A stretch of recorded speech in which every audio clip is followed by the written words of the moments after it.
quickly summarize the talk I gave at the Artificial Life Conference in Sydney here.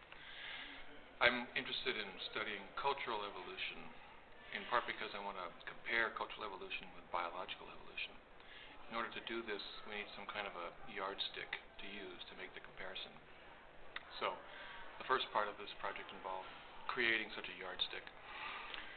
The yardstick that I came up with I call a Darwinian thermometer. This is something that's been developed over a number of years in collaboration with various people, in particular Norman Packard. And it's been applied to a variety of biological systems, artificial systems, and natural systems. The central idea is to define evolution, what we call evolutionary activity statistics. And the interesting thing we found before we turned to cultural evolution, which helps to explain why I wanted to turn to cultural evolution, is that when using this Darwinian thermometer, there seem to be four different classes of evolutionary systems. And one of them, the most interesting one, happens to be the fourth classification in our list, corresponds to hyper-creative evolution, the process in which evolution continually creates new adaptations, qualitatively new kinds of adaptations. And interestingly enough, it's very hard to find an artificial system that exhibits that kind of behavior. When you make evolutionary activity measurements in the fossil record, though, it does seem that the biosphere has exhibited this hyper-creativity. We were trying to understand why. What is it about the biosphere that makes it act that way? And our hypothesis is that it's something about the way in which the course of evolution continually creates new kinds of possibilities for future evolution. It's as if it opens the door to new spaces of evolutionary possibilities.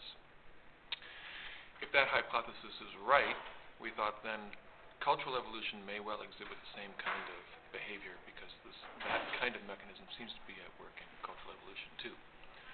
The challenge, though, is to actually make measurements of evolution in culture, because it's difficult to get your hands on the data. It's not clear what the items that are evolving are, how to individuate them, what their genealogy is.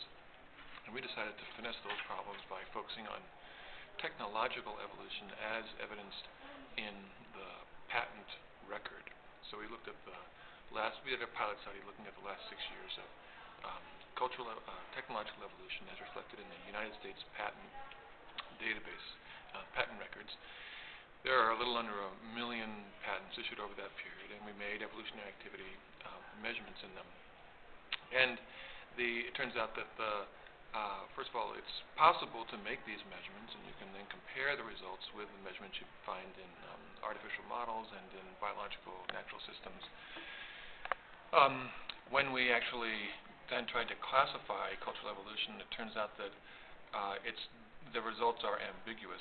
The results are consistent with cultural evolution exhibiting the same kind of hypercreativity you see in the biosphere, but they don't settle the question, and that's largely because there are time lags in the cultural evolution database. It takes a long time between when a patent is filed and when it's finally issued, and it takes so that in order to apply our statistics to get a much more clean signal from the system, we'd have to look at a much longer time course than 6 years.